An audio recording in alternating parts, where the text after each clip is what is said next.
في واحد عايش هو وعياله وأسرته في بيته وعايشين في أمان وتمام وكل حاجة تمام. طبعا ليه جيران من كل ناحية. راح بيت الجار الغربي أو البيت اللي هو من الناحية الغربية قامت فيه حريقة. هيعمل ايه الراجل ده؟ لازم يروح يطفي هو وعياله البيت اللي جاي ما فيه حريقة مدام جاره. أول حاجة مثلا عشان يسعف جاره، وتاني حاجة عشان الحريقة ما توصلش لبيته.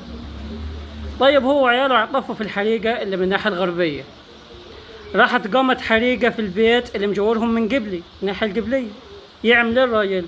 طبعا مثلا ولنفترض انهم 5 رجال، الراجل ومعه 4 ولد مثلا لفوا مع الناس اللي من الناحية المغربة. طب هيقول يا اخوانا مثلا ايه، تعالى مثلا انت يا احمد انت ومحمد روحوا طفوا من قبلي، وانا واخوك وانا واخواتكم 2 قاعدين هنا طفوا من الغرب. راح احمد ومحمد يطفوا من قبلي والراجل واولاده 2 عطفوا من غرب.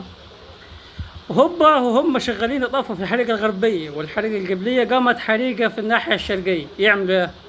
طب خلاص يا احمد روح سيب اخوك يطفي قبلي وروح انت يا طفي شرقه، وانت مثلا يا فتحي روح طفي مع اخوك من شرقه.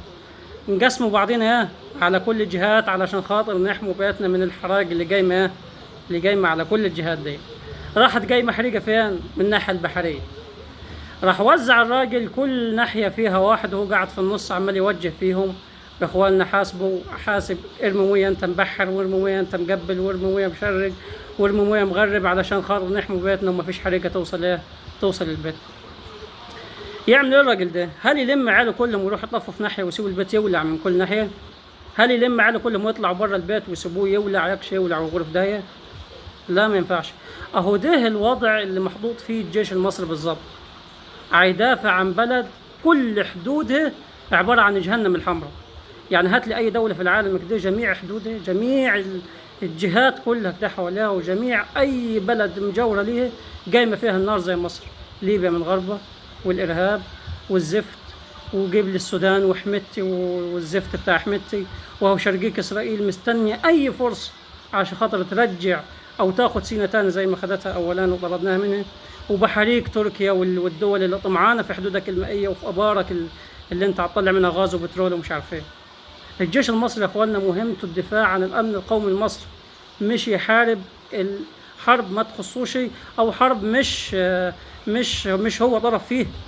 ما ينفعش احنا نلم كلنا نفسينا كلنا كده على بعضنا ونروح نحارب في سوريا ولا نحارب في فلسطين ونسيب البلد ينهش فيها اللي ينهش فيه.